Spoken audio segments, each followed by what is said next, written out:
So hi and welcome everyone again. My name is Matt. I'm calling from Stockholm. We're doing right now a series of webinars. This is the fourth or the fifth that we do.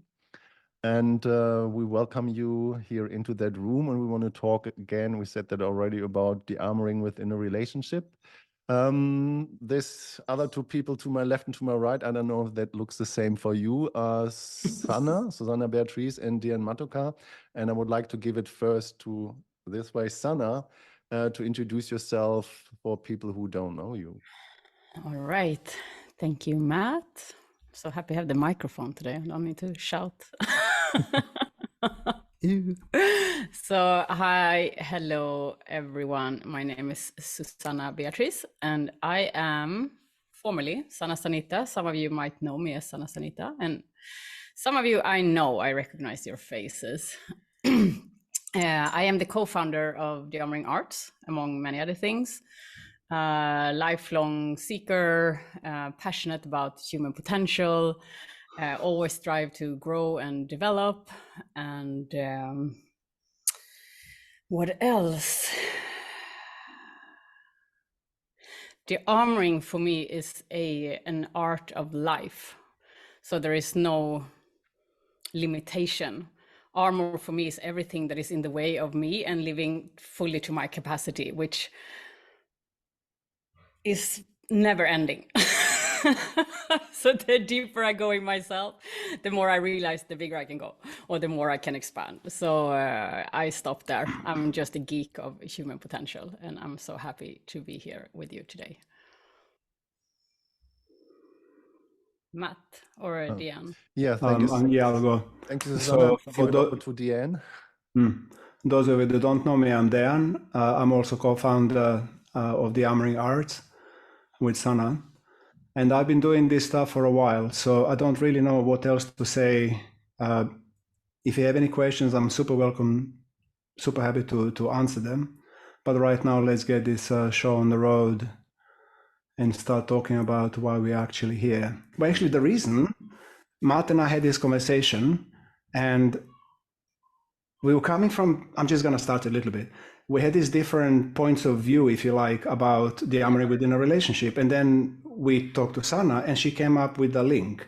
So let's just create an intellectual kind of triangle that we're going to start depicting here. So from one perspective, it's an absolute nightmare to be a therapist to a partner because they can fuck your relationship super fast. So that's like one polarity, if you like, of it also works, but it's a dodgy ground. You need to know what you're doing. You need to be trained, really well trained.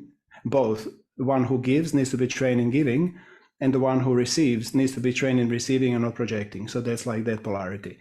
On the other side, you have Dearmouring within a relationship as a foreplay to lovemaking.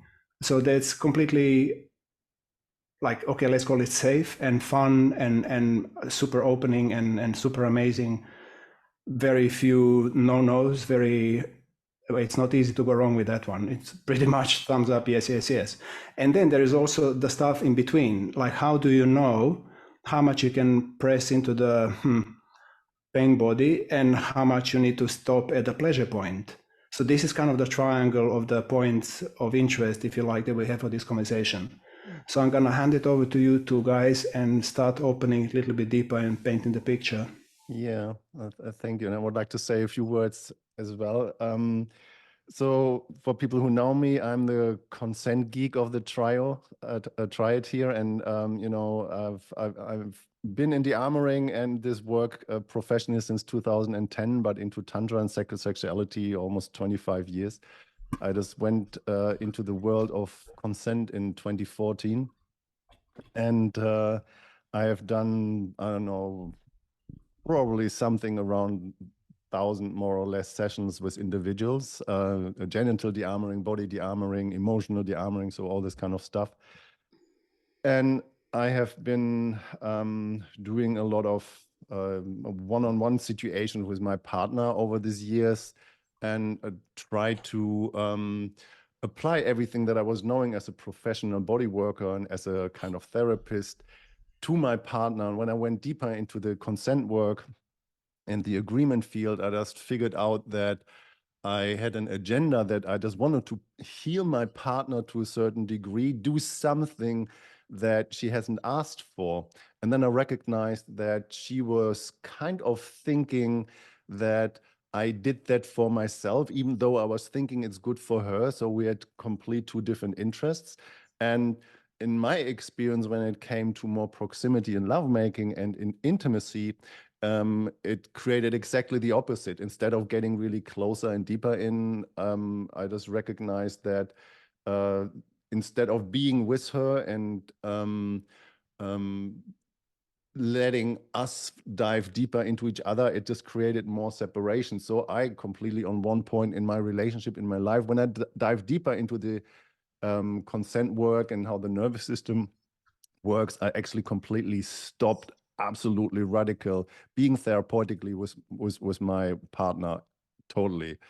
And so this is my approach today, and I don't want to be my partner's therapist anymore. I don't want to do any dearmoring anymore.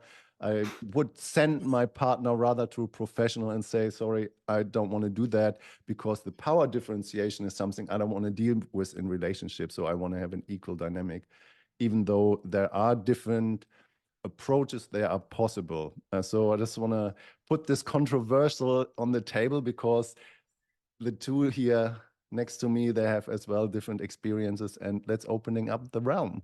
Sana. Yeah, I mean, when I hear you talk, it kind of opens a box, which opens a box, that opens a box, that opens another box. Because all couples and all relationships are kind of different, and I think you touch on a very valuable point when it comes to being kind of saving somebody, healing somebody, when it comes to an agenda, which I think can probably be helpful in limited times of a relationship, but not all the time, because it creates a power dynamic, and it never gonna support two individuals to grow kind of equally, I think. But I think there is a beauty of having that, working on each other's bodies, and especially when it comes to foreplay, or just keeping the body smooth and open without aiming to kind of be therapeutic, like working on each other on a psychologically therapeutical level, or with trauma. So if we use it kind of in a foreplay to soften up the body, to just work to open the body more, I think that is super helpful, and actually can bring a couple into closer intimacy and connection, because we get more used to be held in sweetness, in softness, and we help each other to deepen the connection. Yeah, and I would like to. I'm boiling. My go. bubbles are coming out of my mouth. Before you start, Dian, one thing for you who have not met us yet, we're so different, the three of us, and we will almost always contradict each other, and that's a part of the game. And we love each other. We come from the same. I mean, most of the time we love each other, but that's the charm here. We just are wildly opposite sometimes. Dian. Matt, are you bubbling, or shall I go? No, go for it. I can hold my horses. Yeah, but basically, while Sana was sharing, I totally agree with everything you say, Sana. I'm on the same page, but I'm kind of looking at it from a slightly different angle when it comes to working with my partner, because I can either put myself in a full-on trauma release, you're the baby, I'm basically the daddy, if you like. So that's complete, like super stretch, super professional, very deep setting. However, and that one requires a lot of training from both, as I said before, for the receiver and also for the practitioner. Nothing wrong with it, but it needs to be within limit. But actually, what works very well is when you have two consenting adults who don't project shit on each other. It doesn't have to be drama. It's just, if I'm being dearmored, I just lie down. I need someone to hold space of love, which hopefully if you love your partner, you can do it with your eyes closed. And you just say, just relax and just go there. I put my finger where it hurts and just breathe into it. Just go there. And then I go there, and there is no projection, there is no drama. I transform the stuff within my own body. And if I cry, I cry. If I scream, I scream, but not projecting at and also not expecting my therapist to save me. They can be just like a friend, like a body, like a signposts that will point into my body where I need to breathe into, what I need to feel. And so if I see it like that, there is no really risk of going into this power dynamic and is this being clear, or am I not really? No, I totally get it, but again, it's different, just different individuals, different relationships. Yeah, this is what I mean. Level so of like maturity, so it's not putting one different angles to it. Yeah, of course. Yeah. But maybe Dan, you can be my daddy one day. So I mean, what I would like what I would like to say to that is specifically from a perspective of being a consent nerd. And sometimes when I look back in my life, I think I was a little bit toxic with consent and a little bit rigid, like a consent robot. You have to ask before everything falls, otherwise just it's in relationship it can be a total nightmare. When you ask every 5 seconds, just like if something is allowed or not, it's just like it's a killer for juiciness. And somehow, if you avoid asking for things and you don't have a really field of agreement, and it can do exactly the opposite, just like just not asking for it or asking for it can open it totally. But what I want to say is, because I know the dynamics so in detail, specifically when it comes to the training that we do, when it comes as well to, demonstrations that we do. So when we work on somebody else, we have to know that when you work on somebody, that we work with the person, and the person we're working with, of course, it's for them, but it's not really for them, because the person who we're working with is actually giving us the opportunity to show something for others. Yeah. So we need to explain that in detail, that this is transparent. And then when the person after the demo picking a partner and then working with somebody else, that they know, don't do to this person what we just have demoed, be in proximity and communication about what the person wants. And you might actually want to practice something, and then you need to ask the person, is it okay when I explore that here? So when you know how the dynamics work, it's one thing. And when you have, I don't know, in our training 10 practice sessions or more, then you might have kind of a good portfolio of experiences, or you have done any other training, and then you take your basket of experience home to your partner who has not done the training or another training, and then you try to practice on your partner something that is not really fully clear and communicated. So having done a training does not mean that the kind of agreement field and the skill set is really solid and good enough on all points that it has an opening. It can have an amazing, beautiful opening, but as well, it can be as well challenging. Yeah. And this is what I want to throw in there. So having done a training doesn't make somebody an expert. That's what I want to say. I'm just going to put one little point in. So basically what Matt is saying, and I fully agree with it, and that was my practice also, is to, as I'm progressing on my path of training, my partner needs to be doing the same, otherwise we don't match. So if I'm learning the Dearmouring and then I come home and try to teach something that my partner has no idea about, that's going to be probably going the wrong way. So it's really useful in order to create a dynamic in a household that I'm talking about, which is both consenting, responsible adults, not child-parent dynamic. They both need to have similar level of training, or at least very similar interest and path when it comes to working on the bodies. It would be kind of similar to a little bit, but not. Like imagine you go and do a tantra massage training or something, and then you come home and you can offer a session. That's nice. But then if your partner tries to do it to you, it's just not going to work because they don't know. So this is kind of similar. And so in order for the dynamic to stay within balance and not to go into power dynamics over time, then both partners need to eventually catch up with the training and keep kind of at a similar, or at least have understanding, very clear understanding of what is happening, what is not happening, what is this for, what is this not for. So just like the basic concept of playing field needs to be defined, because that stops a lot of headaches and problems and dramas. You have anything first, Sana? Yeah, I'm just kind of, I'm looking into the angle of like if we take away the trauma and etc., and just go into the actual beauty of when a couple learn Dearmouring together, and especially the arousal or the sexual energy part of it, and work on each other's body, because that doesn't necessarily need to create this power dynamic. It can just kind of help the body to release tension and blockages in order to support the life force energy to flow more. Yeah. Which I think is an amazingly beautiful path that every couple should or can widely benefit from doing. Yeah. Because I think that is incredible. This is really a way to grow together, which is amazing, to get to know each other's bodies and get to know every corner and every cell of each other's body, and kind of help each other to open up to more aliveness and juiciness. Yeah. Yeah.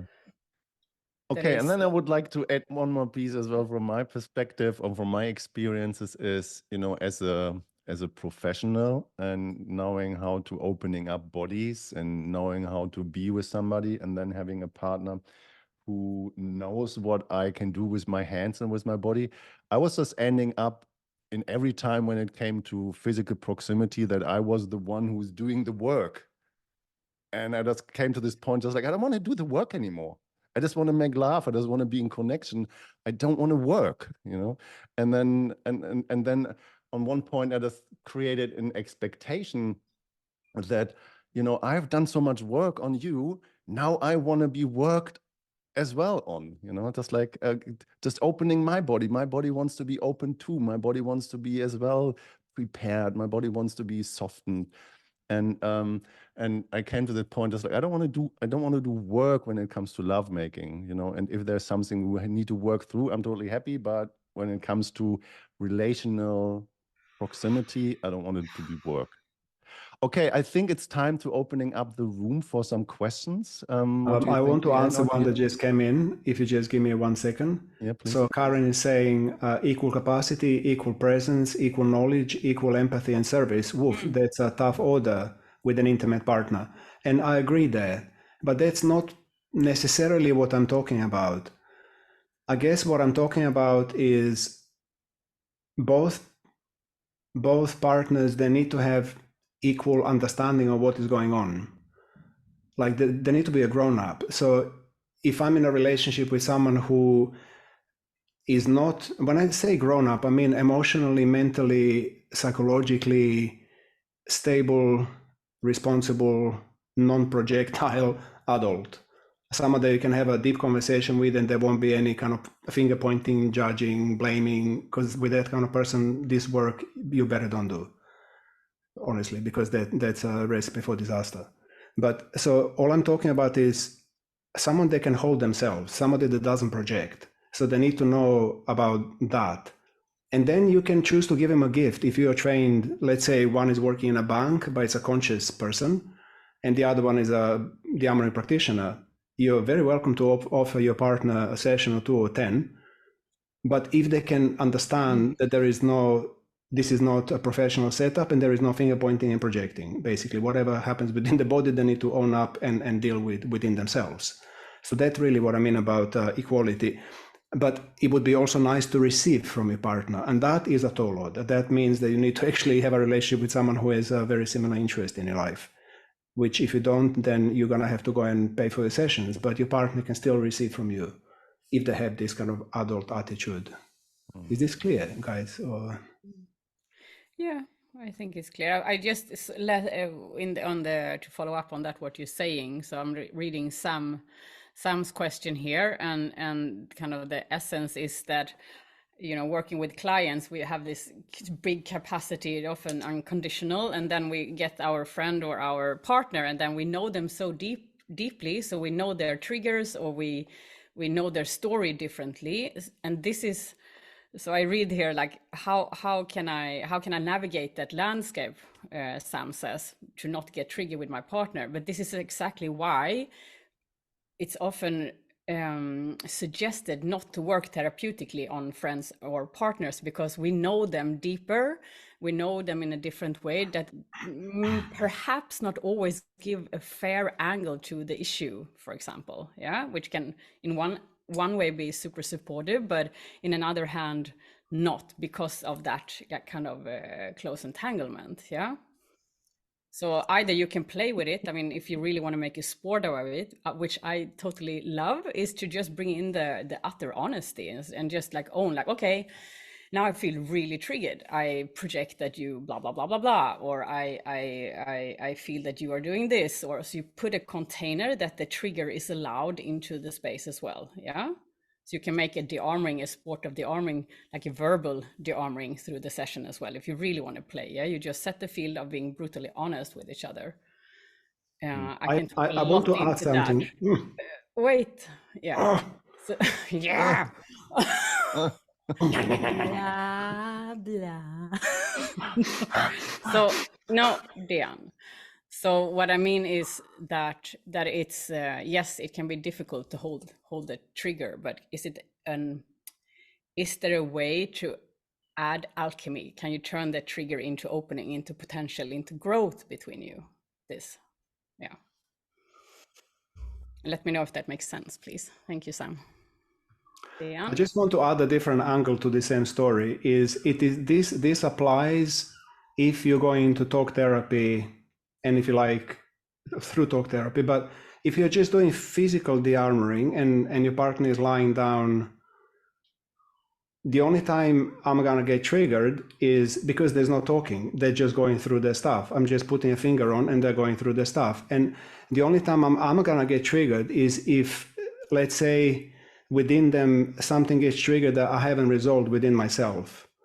Then internally I start getting triggered, not externally. I mean, well, I get triggered, and then I need to say, hang on a second, I got triggered. I need to pull myself together, face the other way, breathe out, breathe in, relax, recenter, and when I'm clear, I touch again. So in that sense, actually, there shouldn't be any.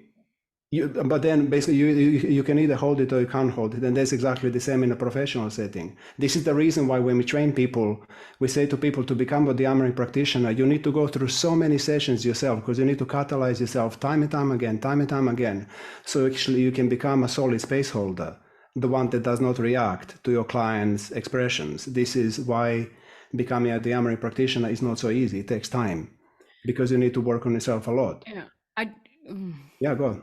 Yeah, I just want to say, so there are quite some people in the room actually, and I think there is an energy towards something, but I would like to hear, like many of you showed up for something, and can you please add on what resonates, what you would like to know to help us here? Because I can feel there is not full, is missing something. Yeah, I would like to add one piece while you're writing in, whatever you feel writing in is right for you. Specifically, I mean, the theme is dearmoring within relationships. So I'm single since half a year or so, and so I'm not in a relationship with anybody, and I'm not really getting reflected with somebody, and I really enjoy that at the moment. It's just like, oh my God, it's so relaxing. Yeah, it's so good. And I know as well, when I was in relationship, when certain behavior coming up from the other one or from me, and then there is kind of this kind of, well, we just need energetically, emotionally, in a form of defensiveness and protectiveness, where there wasn't any closer possible. We need to work through stuff. We need to work, and we need to take the defensiveness and everything out of the way. And then there is this kind of therapeutical in a relationship that has to find a resolution, and it makes relationship more under pressure. And then this pressure, we have to work through stuff, or as if there is an nearly pathological need of working through stuff, finding something, kind of just like, oh, when I'm getting triggered, then you have to change a behavior. And I would like to opening up the room now, if anybody has a question or would like to share something verbally. That's our invitation here for a dearmoring. Speak into the room, ask us any questions, be courageous and brave, or shy and insecure, but do it anyway, and everything is welcome. There are no stupid or wrong or bad questions. Please feel absolutely welcome to unmute yourself, raise your hand, or ask straight. Who has something? Can ask individually, or one of us, or the three of us, and then we're having a fight over your answer.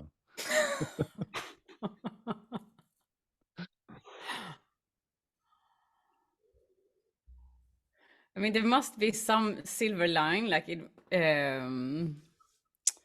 why there was such a high interest in this topic. There must be like a red thread of some sort that I'm kind of, I want to find it. Yeah, here's a question from Veronique. I would like to know more about emotional dearmoring in a relationship and how to handle when you both get triggered by each other in distance growth. The flow stops.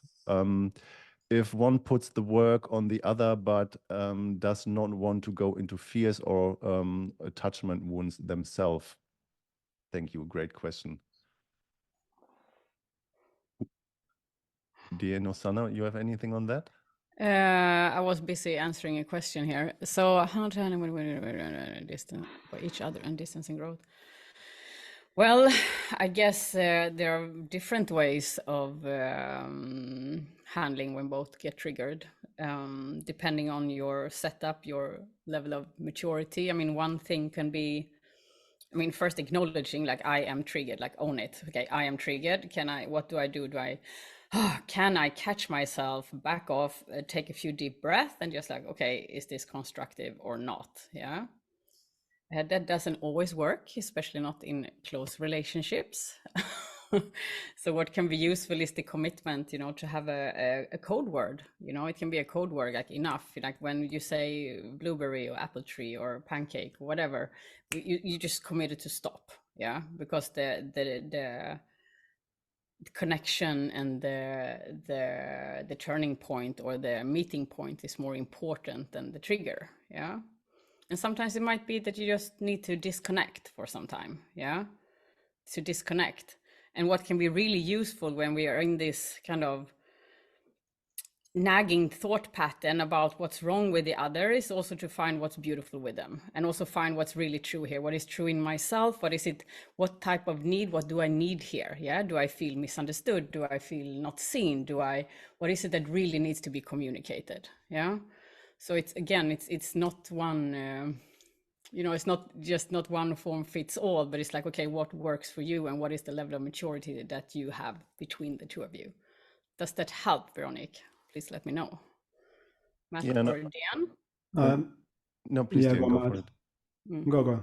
Okay, so yeah, what I would like to say to that, specific to that part of the question, if one or one's getting triggered by each other's distance growth. So, for example, if one person is going to a training or having, you know, a different life path and evolving in a different way, and sees things differently. So you literally have an emotional or spiritual path that you have a different perception of life, and the other person is stuck where they are and they just want to do whatever they do and they don't want to change anything.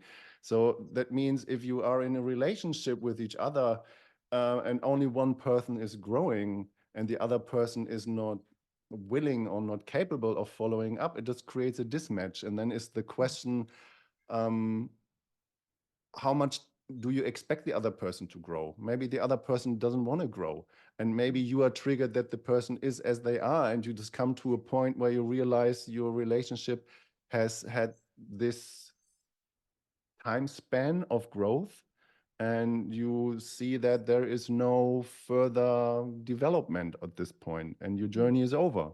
Or one person just doesn't want the other person to grow because they're feeling their relationship all of a sudden. For example, when it comes to monogamy, we talked about that 2 webinars before. So one person said, well, I just want to be monogamous, and the other person wants to be open.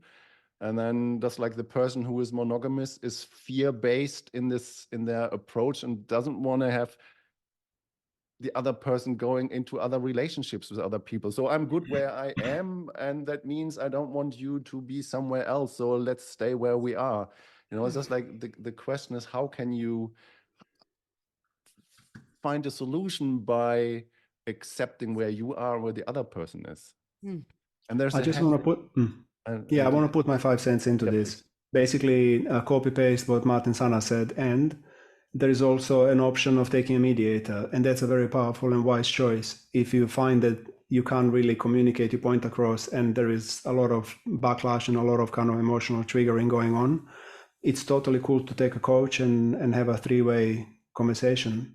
Somebody that can actually mediate the truth in between you, to actually find the common ground and to give each other space to express and to really listen, to really get what is going on with your partner. That could also be something that you can do. But really, mostly when I was listening to you, Matt, I was kind of agreeing with the fact that very often if one in a couple does the work on themselves and then the other one doesn't, if that carries on for a while, you're going to have to split, because it's just not going to go anywhere. This is also something that, also the other question is answering to both of you, like, why are you together? What is really binding you? What is the binding element within a relationship? Is the relationship based on growth and furthering on your spiritual or whatever path? Is your relationship bound to having family and raising kids? Is your relationship based on security and providing each other material security and safety? Those are hard questions that you really need to be honest with each other and with yourself, and admit to yourself, this is where I'm at and this is what I need, this is what I want, because that really sets the tone to direction of the relationship and how you deal with issues that arise within a relationship. I mean, let's face it, every relationship has issues, and that's the way it's designed. That's the biggest purpose, not the biggest, but one of the biggest purposes of relating. So it really is important to be in a relationship that has the same track, that has the same direction. Because if one of the couple is within a relationship because they need financial security or emotional security, and the other one is there because they want to grow, this is not much made in heaven, that's much made in hell. So it's really wise then to say, thank you very much, with love, I take off and I go on my own, because this is not going to work. So you also need to apply spiritual logic, if you like, and grown-up thinking, and be brutally honest with each other and accept why you're really together, what is binding you, and then put it on a scales and see what is really important to you. So there are nice questions in here. I'm just starting to read, but there is the hand from Alex and Nicola. Would you like to unmute yourself and throw your question in the room? Hello, everybody. Nice to see you. Hey. I was just thinking, I mean, Dean, you just said that that if one person is doing the armoring seriously and the other one doesn't, they're probably gonna split. And that's not what I said. Yeah, one sentence of you was like that. I heard that. No, you didn't? No, not like that. But anyway, continue the question. Yeah, I'm not gonna build up and argue on that. So no, but my idea was also why not be a little more brave about that? Because I mean, we are here, we've done the armoring, and we kind of float into it and take it serious. Otherwise, we would not be here. And of course, if something is important, you want to show that to your partner and want to involve. And triggers happen in relationship. They do happen anyway. So if you're not reacting grown up, you're going to notice it in lovemaking. You're going to notice it while you cook, while you raise the children.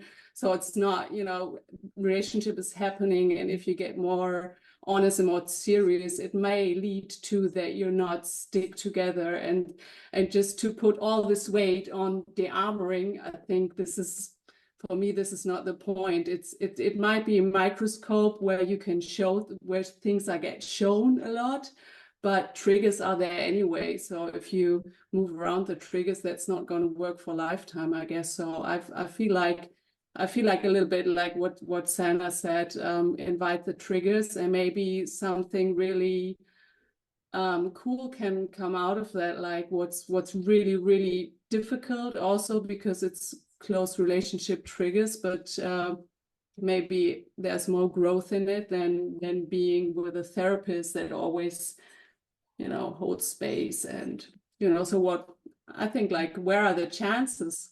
What's the good thing? What's the chance about it, doing it as a couple? Yeah, I totally hear you. And like, I know a little bit about your couple because you came to our training, and also Alex came to Body, Sound and Breath and just finished. So you're like an example of a couple where you're both hardcore on the path, you're both committed. And so this is perfect, like dig into it, like express challenges, dig into each other, reflect each other, obviously within consent and responsible and grown up. But basically you two are totally up for having some deep issues resolved. So in this case, at least, I don't know you that well, but from what I do know you, you seem to be well matched on that front. So what exactly is your question? I wasn't really sure. Was there a specific question? Or? No, I just wanted to say, why not be more brave about? Absolutely be. I mean, both of you already are, so go for it. Go for it. Yeah, full on contact. Yeah. Might have been a misunderstanding also in the. The thing is that there are many people in this room, and you two are particularly a couple that I happen to know that are quite hardcore, both of you. So the rules that apply to you will not apply to somebody else in this room. So we need to also take care of this, 47 people here, and not everybody is at the same level of playing field. I see your hand, Patrick. There is a hand raised, Otto, and there are two more questions in the chat, or a small question in the chat. Want to go into the order of Otto Hilding? Please unmute yourself and throw your question in. And then Patrick. Hi, thank you so much. I'll just walk out of here. There. I wrote my question, but when I realized that there was a chance for throwing my hand up, then I did just that. Perfect. Thank you so much for this initiative. It's really wonderful that you're putting all of these topics on the table. I'm a newbie, so of course I'm super appreciative of this. And my question is as follows. I've been a body worker for 17 years, and I have a very hard time blurring the lines between therapy and eroticism. Is there a question in there? I mean, I can read your question, Yes, so but if you speak it out directly. Of course, how do I begin to soften the lines? Because my partner is amazing. He's awesome. And I really wish we've been together for 13 years. And so that he has to choose between, well, do you want body work or is this a sexy thing? Like, you can't have both. So then my question is, how do I begin to blur the lines without feeling like I'm, dissolving an identity that I hold so dear? Yeah. Do you? Or maybe that is the way. I don't know. I'm open to your expertise. Do you think that sexual energy or erotism can be therapeutical? Absolutely. Yeah. It's just it's the expression of it. Yeah. Which how is explicit it is and how outright and consensual it is. So, for example, if anyone came to my practice and it started to turn towards sexual, I would very instinctively know it and put an end to it. But it's different with your partner. Yeah. So I mean, he should be able to have both. Yeah. Yeah, I hear you. So what are you willing to give up to give your partner what he deserves? 17 years of experience of doing it another way. Like I would love to know how to practically engage with. Come to Sana's Dearmouring through pleasure in 3 weeks. Basically, that's your answer. 1 week. Yeah. So you know, have you ever? So have you ever experienced a like a sensual session or the Dearmouring through pleasure session or a sexual activation session? Have you ever had that direct experience yourself? Of course, I have never allowed myself to even consider it. Of course. So if you cannot allow yourself, how can you hold space for anybody else to go there? Okay, so it's definitely a me first situation. Yeah, I mean that can, you know, that can help. And then I also get it, you know, I also you know, I was trained as a massage therapist and blah, blah, blah, like 22 years ago. And we were told, like, if the man gets a hard on, you just take the towel and kind of throw it over the cock and you like keep on massaging like nothing ever happened. You know, this is, you know, it is, because it's also important, you know, I hear that you are a woman with integrity and you want to give your sessions like therapeutically, and this is what it is, and it's very strict and it's very important. Yeah, so I totally get that this is like deeply ingrained in your system. Yeah, but so I want yes, to step out of it, like I hear you. So Yeah. but what I hear, there is also a I don't, you know, there is a disownership. Like I can't hear that you own your own sexuality here.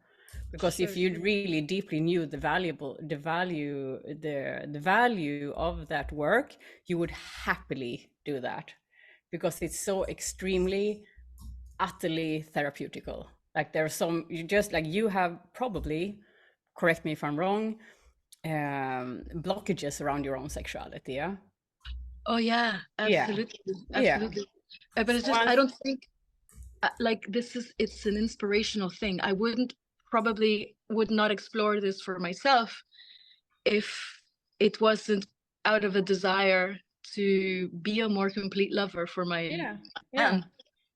So what is the benefit for your relationship, you think? What would it add on to your relationship if you started to deepen your own sexuality for yourself first and foremost, not to perform, not to just give, not to do for somebody else, just for you? What do you think it would do to you if you just like intuitively feel into that? I suppose that I would want to flow freely instead of just having a category where this is this and then now this is my line, and then so I appreciate like an old story. Yeah, it does, absolutely. I appreciate the response. I also appreciate that there are many other people, but I'm very, very attracted to your work. Thank you very much for putting this out there, and we'll come along. Yeah, you're so welcome. Welcome to reach out. I would like to add my 5 cents to that. Yeah, sure. So I've been a sexual body worker for many years, and I have been in many situations where sexual body work was desired, and then I was in many situations where sexual energy was not desired. And then it's my responsibility as the practitioner to draw this clear line, you know. Importantly, it doesn't matter if there is sexual energy desired or not desired. It's not about my sexual energy when I provide that work. It's about the energy that the person wants to experience. And my job is to hold that container and create the frame that the person I'm working with has the experience that they choose to have within my limits, you know. And I was, you know, this is kind of the frame building of the profession, literally.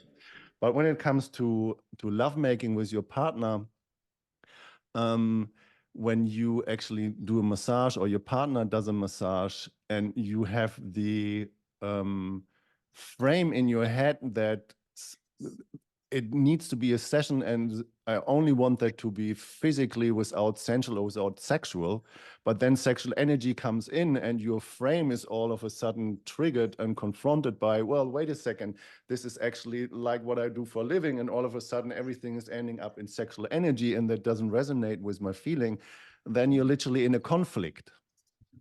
Yes, I've been avoiding that for a long time. Yes, right. And Sanna said that very clearly. So there might be some blockages around your sexual energy. But where I want to point that onto is, and we talked about that, Deanne and I, in the last webinar, and we talked about that as well in the webinar before, about sexuality or celibacy, for example. But mainly, this is part of my line of work for many years, is when it comes to sensuality in a massage, many people see sensuality only as a foreplay to sexuality. And when sexuality comes into the equation, sexuality has always the goal of the climax. And that brings a complete different question into the room.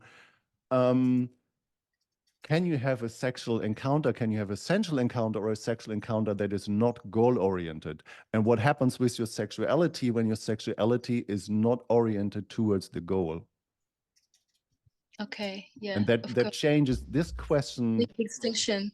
Very discerning. Thank you. Yeah. Okay. Thank you. Wow. All right. Thank you so much. Huge.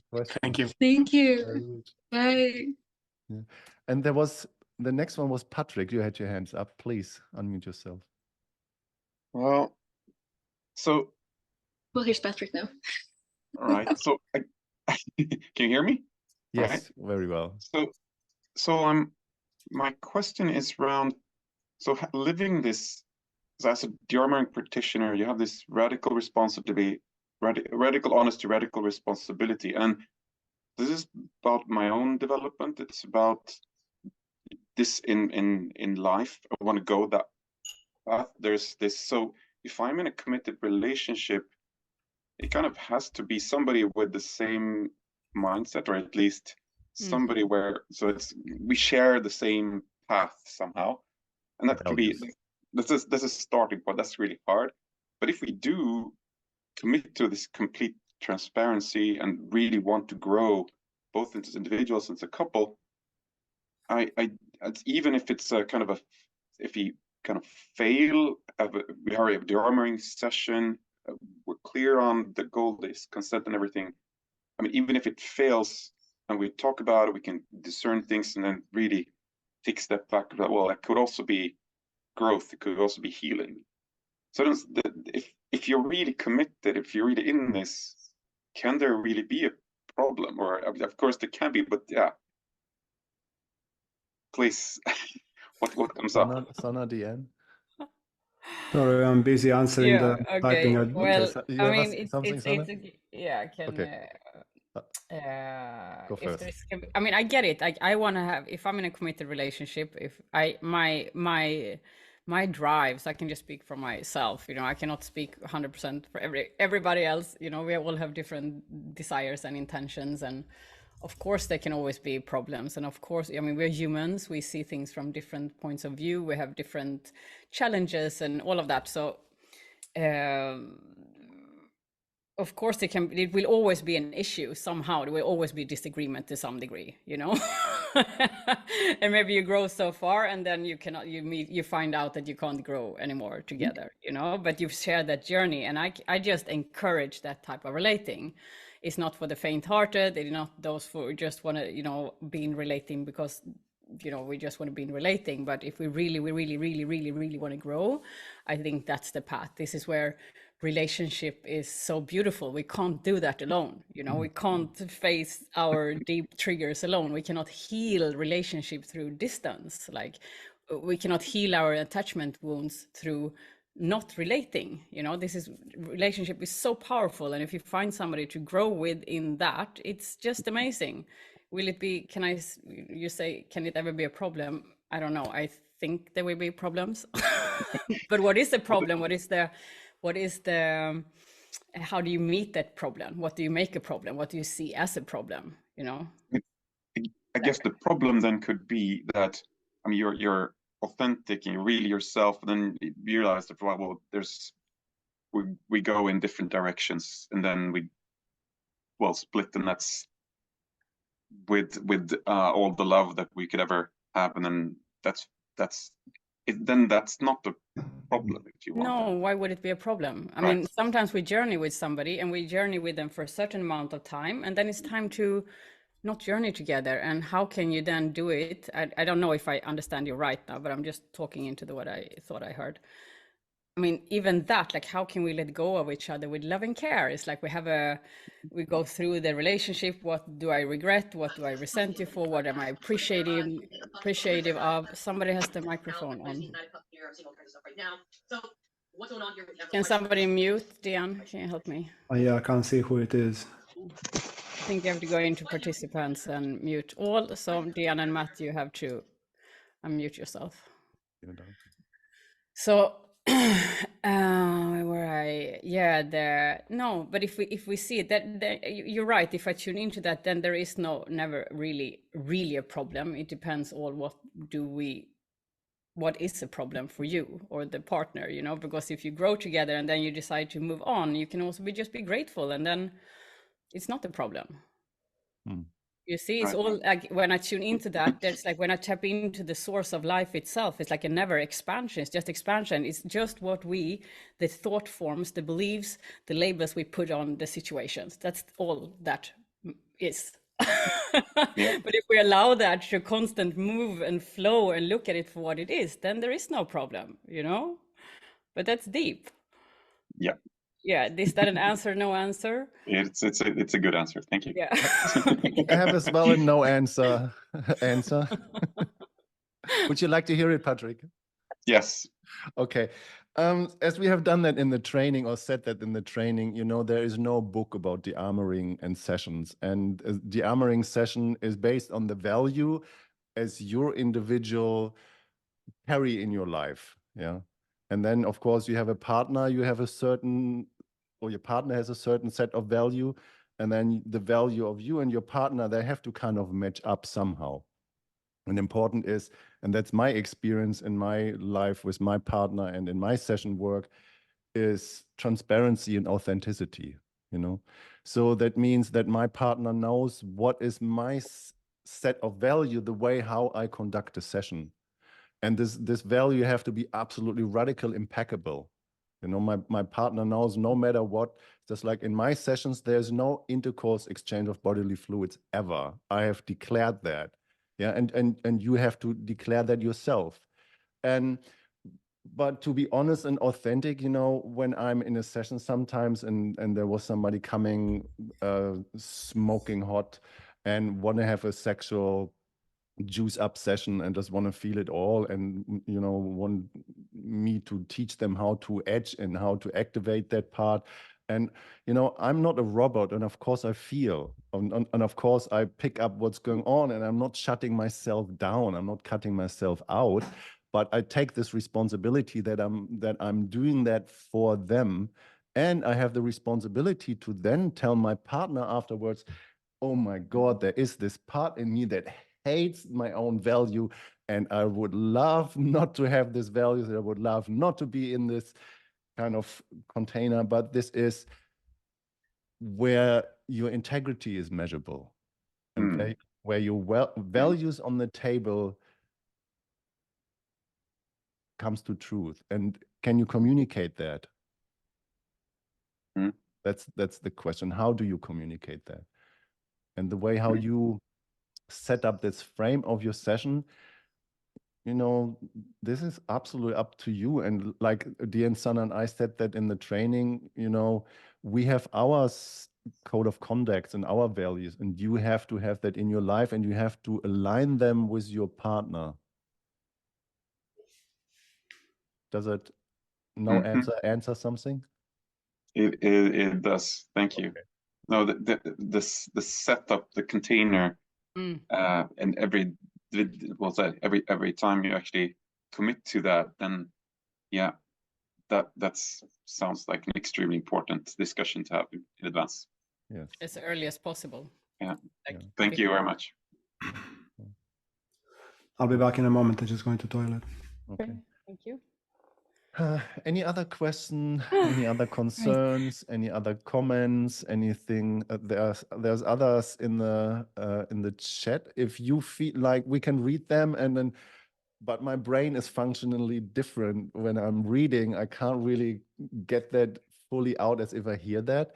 If you're capable of unmuting yourself and asking the question into the realm, we can totally different engage with you as if we're reading it. And you're more than welcome to unmute yourself and ask the question from your...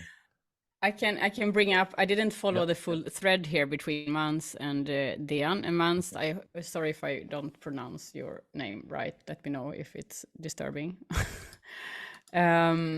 So what I saw is that somebody's friend's man wants her to have sessions, like yoni sessions, because there is pain, and obviously she is avoiding... she has trauma in her yoni, and he wants to fly somebody in.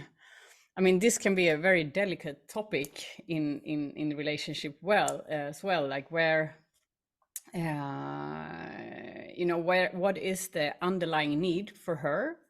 Like, what does she really need? Here's, it sounds like a bit of imbalance in the relating, and it sounds a bit like he has a desire, which he's kind of slightly forcing onto her, which won't open her up. Yeah. So sometimes we need to be very aware about when we want somebody to do something or become something for us, and we force that upon them, is it's kind of going to have the opposite reaction. Yeah. If it's not the pleaser who doesn't know the boundaries, but that will backlash down the line for sure. Yeah.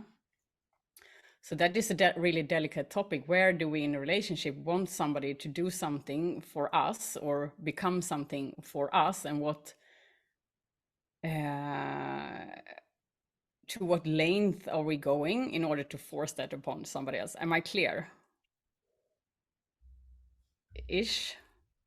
I think it's a really delicate topic. So when I read this, I read that he wants to fly in like a Taoist master, but perhaps there is somebody else. If she has trauma in her yoni, maybe there is somebody else where she can feel more safe with. Maybe she can pick a practitioner that she feels safe with, you know, if she even wants that. When I read that energetically, I don't know it's true, I don't know the relationship, I'm sure there's much more to it. It sounds to me that there is more like an avoidance pattern going on, and there is not the communication of being clear in her own needs and desires. Yeah, let me know if that makes sense. I haven't fully gotten the question. I think Diane spent a lot of time on it also, so I think it's if the friend needs help. Yeah. I mean, I would like to put that theme on the table anyway, specifically when it comes to dearmoring, and some of you might has experience like that, specifically when it comes to lovemaking, so genitals between yoni and cock, or penis and vagina, how you want to call it. There can be pain points, you know, and this pain points internally, and I had just a conversation about that with a friend the other day. It's just like specifically when men you know, working all day, having the stress they have, you know, just like being shut down and contracted and need to be functional and having a lot of responsibility, and then maybe they're having a partner just like with children at home, and then they're having kind of sexual encounter, and the only thing what they do is having, before they go to bed, you know, the 5-6 minute intercourse to release the pressure and the stress they have in their body. And the question is then, where is that stress going if he is orgasming and ejaculating his stress to release in her body, you know?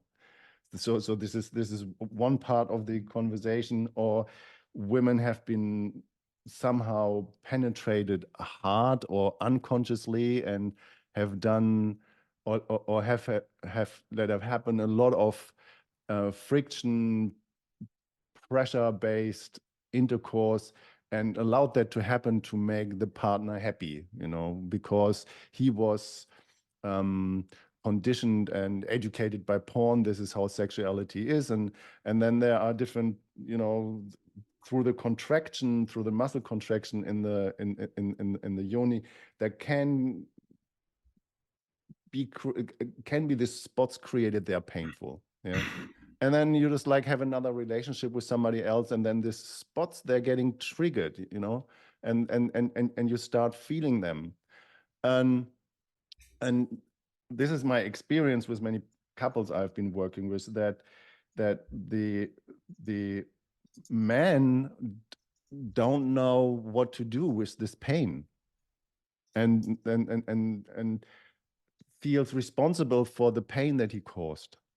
And the woman doesn't really know how to deal with that. And then the question is, if he probably, for example, would come to a dearmoring training and knows, you know, we do that in the training, taking the tension and the pressure out of the point in the yoni, and then he goes home, but she hadn't had the experience, and then he is touching these points why she does not have the experience. It can trigger a lot of stuff.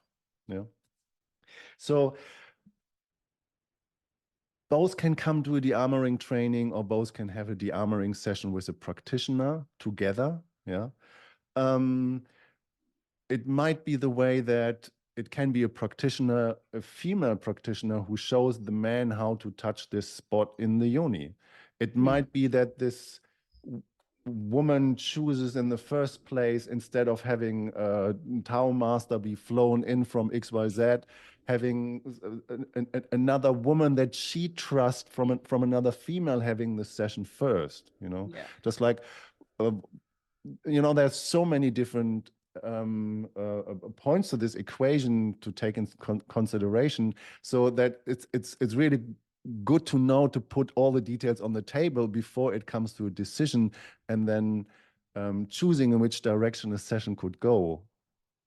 So this would be my contribution to this. Anything that Deanne or Sana or anybody else? I've written already bags of stuff in the chat.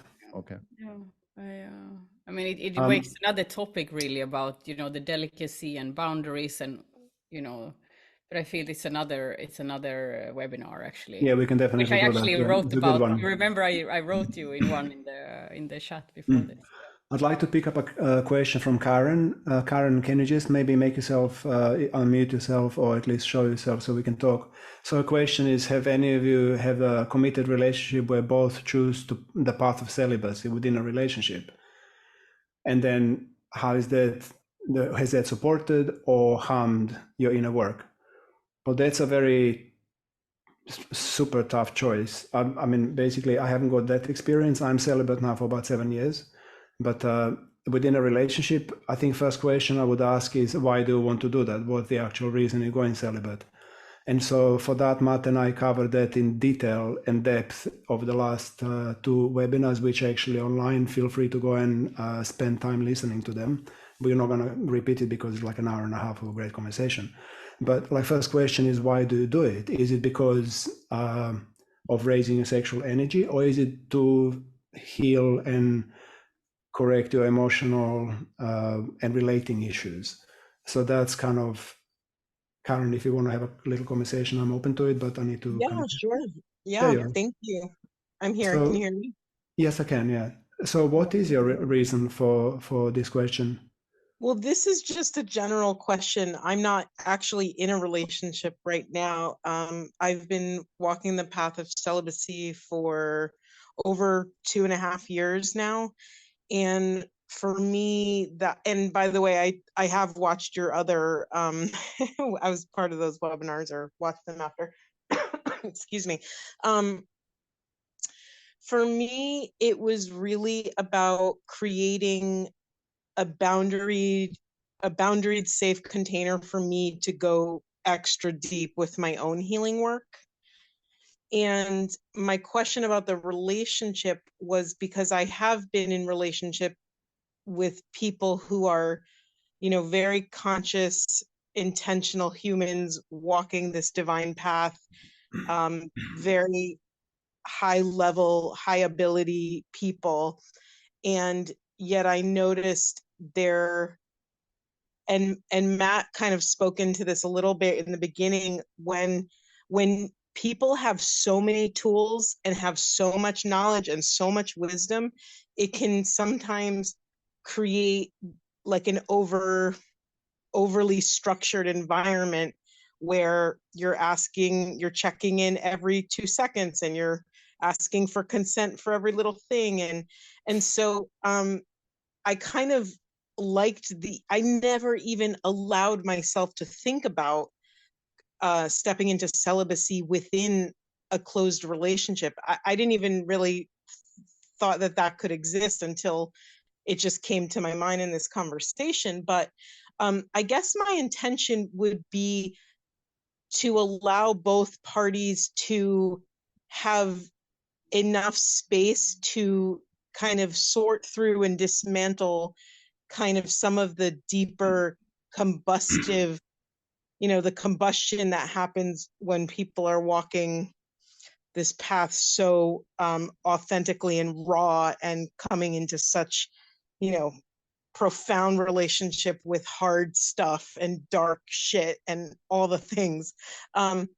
yeah, so I just posed it to all of you to see if you've witnessed that existing. And in my intention, I was thinking it wouldn't be a long term, because I think you posed the question, well, why be in relationship? And I totally honor that makes sense to ask that question. But I was thinking more in a short term sense, maybe when two people are trying to overcome something or sort something out. Yeah. I don't have more of a direct question, but if you want to speak into any pieces of that, please feel free. I can just double in it, but I'm not going to be Yeah. too long because it's a theoretical question. But basically, from my personal experience, I needed much, much more than a few weeks, few months, or even a few years to deal with what I'm actually dealing with within celibacy. I mean, so to be with someone for a short period of time, being celibate, it wouldn't actually give me enough time and autonomy, emotional, energetic, and dynamic autonomy to just be with myself, so I can actually dig deeper into it. And the other thing is, at least the things that I'm dealing with, which are kind of relational, emotional kind of issues to do with relating, it's really not possible to even begin dealing with it if I'm even living with someone else, because there is like relating, there is by default, there is someone else's energy, and I'm kind of drawn into it whether I like it or not. So if I was really, basically, my head is going left and right. Like, I don't see why, if I want to go seriously into celibacy for the reasons that I'm talking about, then I would need to be on my own. I couldn't possibly do it. I just couldn't do it. Thank you for saying that, because it helps clarify why I'm really asking. I would consider myself to be living almost like a monastic path, like a very internal devotional path with God or source or whatever. And I've been in short-term connections where I've met someone who is also doing that. And so we've entered into this like co-devotional kind of celibate practice, while still there is still eros and there's still that in the room, but it might not cross a certain boundary or get to a certain level.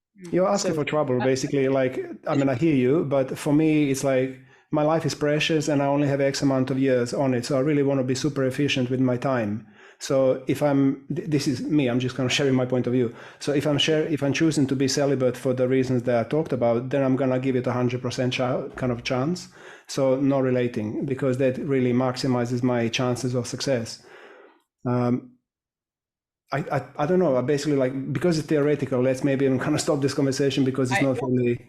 I want to say something a as few well, things but about it. Yeah. I guess, I mean, it's individual path, intention, desire, outcome, and there's so many things at play.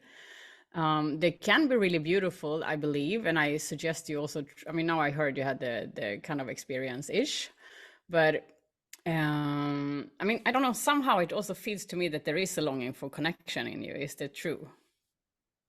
In the very deepest level. Is that correct? And then I'm just going to well, I mean, yeah, show. I think that's a core in people participating in humanity. Well, let's not generalize here. Let's be specific. We don't know. There is a specific frequency I'm picking up on. I don't know if there is loneliness or hurt. Or I'm picking it too. There is like, why is it you choosing, celibacy in the first place? I hear there's a devotion, you want to heal some things and so on, but what is the real deep desire? At this point, it feels within my boundary and within my spiritual devotional practices to desire to meet someone on that level. Yeah. And so it doesn't, I guess the longing, I don't actively feel, I don't know what you're picking up on, but the longing is the same longing that I feel for union with source. Yeah. It's not other than that, Yeah, of course, that's kind of the core wound in all of us. Yeah, right. Yeah, Absolutely. I hear you. The different levels. So there's two more things then that pops up. I mean, one, you know, there's a beauty of relating and not engage sexually. I mean, you can both engage in raising sexual energy but not having intercourse. That's, it's like, it's really, really actually, you know, it can bond on another level when we take away the urge to have intercourse, and which often goes so fast. You know, we often want to make such an importance of having sex, which is wonderful. I don't make it wrong, but there is a beauty of not, of taking that out of the equation. Yeah. And then of course, yeah, and then there is of course the beauty of going into devotional practices together. Amazing to grow with somebody in that. Yeah. And then there is another thing I pick up on. I mean, there is no, I'm just kind of test talking here. I don't have a direct answer because it's your life and your experience, and I just urge you to explore for yourself. But when I hear you say that people are in the high level and have to always ask for consent of everything, for me, that is a really boring relationship. I would go mental if my partner would constantly go and ask for permission about everything. I would hit them. Not really, but you know, that is functional, it's mental, it's like what I feel like. Consent scene is fantastic, but there missed the living thread of life, like life, where we just are being human, we're intuitive, we feel into each other, we want each other well. Like, I would say maybe you need to up level your partners. Maybe you just need to meet somebody who's meeting you deeper. Yeah. I don't know. I'm just saying it. Yeah, I'm now forgetting the context of which I was talking to Dean about that, but yeah, I'm kind of out of that space. So honoring that and moving on. Yeah. I would like to add something here. I mean, we had that. Dean said that already. We had the webinar about celibacy and sexual mastery a few days back or weeks back. You know, and my thing is edging. You know, I just say that very clearly. I have mastered that path of the kind of non-reproductive sexual encounter that is goalless. I just love that. And the question is, when it comes to this approach of you know, you desire the union with source, is literally, that's my experience, that I want to go there with my partner, and I want to enter that space into unity, and I just don't want to merging into oneness. And when you have, you know, there is this saying, if you have gotten this divine kiss once, you're ruined forever. And when you have touched these realms, just like, why the heck would I go back? You know, if I would just like sexually engage with somebody in my life who has just like, okay, let's go for a stress relief and quick the sleeping pill rub. I'm just not interested. Why would I? So, but then the question comes, you know, on one point, if you meet another person, and of course everybody has their own values and their own set of engagement, like we said that before with Patrick, when it comes to working in that field. But independent, if you're not working in that field, you have to have your own set of value, and then you need to create this dynamic that is kind of functional, the frame, the container. And as we call this webinar today, Dearmouring within relationship, or within a relationship, my question would be in the first place, what is relationship, or what is a relationship anyway? You know, yes, there are this ideology about telepathic agreements and ideology about relationship. What is a relationship? I have no fucking clue what relationship is, and I don't want to have this assumption based field of telepathic agreements, you know, and you know, specifically as this consent geek that I am, and I totally agree to that what Sana said, just like, if you have this relationship thing in base of consent where you ask your partner every 5 seconds, is it okay if I kiss you? Is it okay if I touch you? It's just like, it's complete, it's a dead end completely, utterly, where consent becomes toxic, you know, and nobody wants to have that in their life. It's a complete killer. But the question is, how can you create an agreement field that is providing that frame that you can call relationship? You know, I have for myself answered that question. You know, I designed and developed this it calls the 4 pillars of relating. And if I'm jumping with somebody else in this container, I want to make clear that they have this value in place. And if they don't, it's just like, sorry, I'm not available. Why would I? Great. I think we're going to start to wrap up. I'm just saying, it's 6 minutes left. Yes. I love that. I love that wrap up, Matt, because it is Can I just, all about our before own we- values and wait, holding before our we wrap up. standards in relating. Yeah. Before we wrap up, I just want to Absolutely. very, very quickly answer Courtney's concern, the last question, returning to intimacy after period of celibacy. So please find out and let me know. I'm all ears. I'm kind of harboring similar level of anticipation, I have to say. I don't know when I'm going to be ready for it, in how many years, but I get you. I totally get you. So go slow, find someone that you really like, that understands you and that has a soft heart, and be transparent and honest about where you're at and what's going on with you. That's kind of my 5 cents.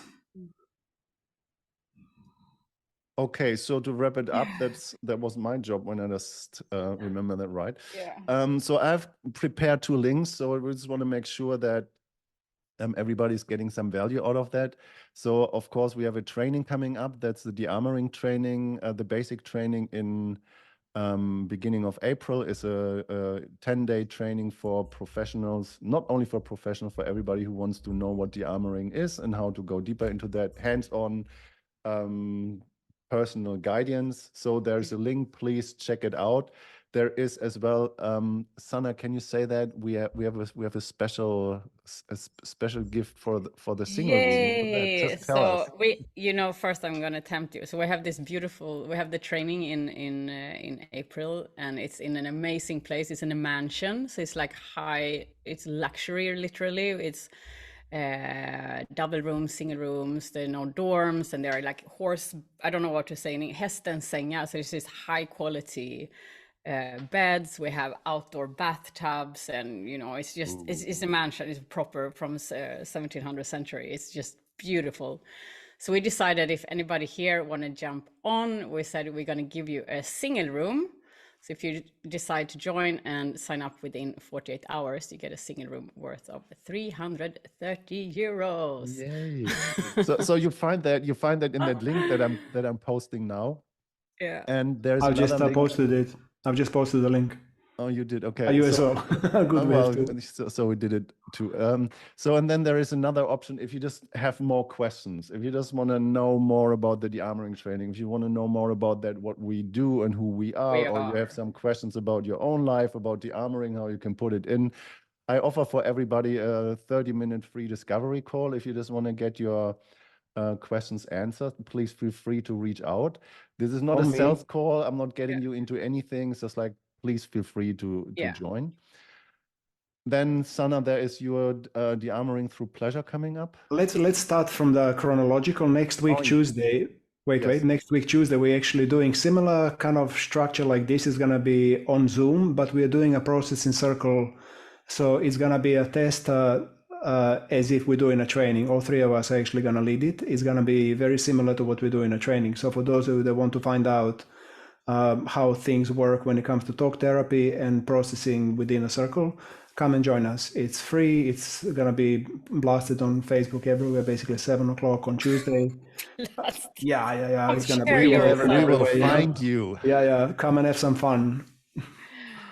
We're gonna try that. We have like a signature in our training, which is it's hard to express it, but there is some really profound collective healing works that's being done in that field, and we're gonna see if we can transmit parts of it online. So we're doing like the first test on Tuesday. So there's an opportunity for you to come if you want to have, you have a life issue or something you want to learn or grow into. Like, we see if we can support you into your next level of expansion, basically. And then the week after, I'm hosting a Dearmouring Through Pleasure workshop in Spain, in Barcelona. And that is for people who have experience with bodywork and it's only mature people. So you've done work with yourself. You don't necessarily need to have done Dearmouring, but you need to be a body worker. So I have 2 slots left. If you're interested in that, please reach out to me. Yeah. And Dearmouring through pleasure is really a focus on opening the body through pleasure, basically. It's very juicy and amazing. All right. So please write a few sentences, a few words in the chat, just like what's your main takeaway? What are you taking with you? What has resonated? What was not your ally? So that we have something that we can actually deal You with. missed something. Yeah, anything that you missed, because we just love providing that spaces, and you're more than welcome to join the next one and invite some friends. And so this processing circle, like Sana said, is just one of our signature, and this is absolutely transformative. People who are here, who have been in the training, can probably confirm that. So please feel free next Tuesday, come again, bring some friends, and you're more than welcome, and it's free. And of course, we just talk about our training. Yeah. But we don't push that onto you, but you're more than welcome to join. Yeah. And also one last thing, and then we're gonna stop.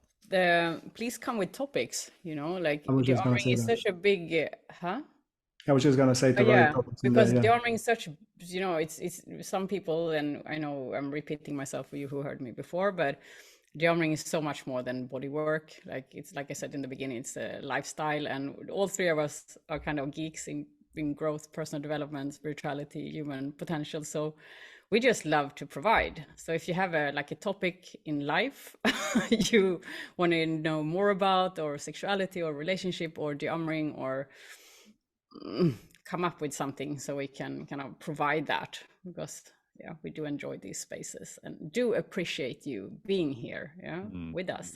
Yes, we can give it to somebody. All right, your words are more than welcome in the chat. Please drop them in.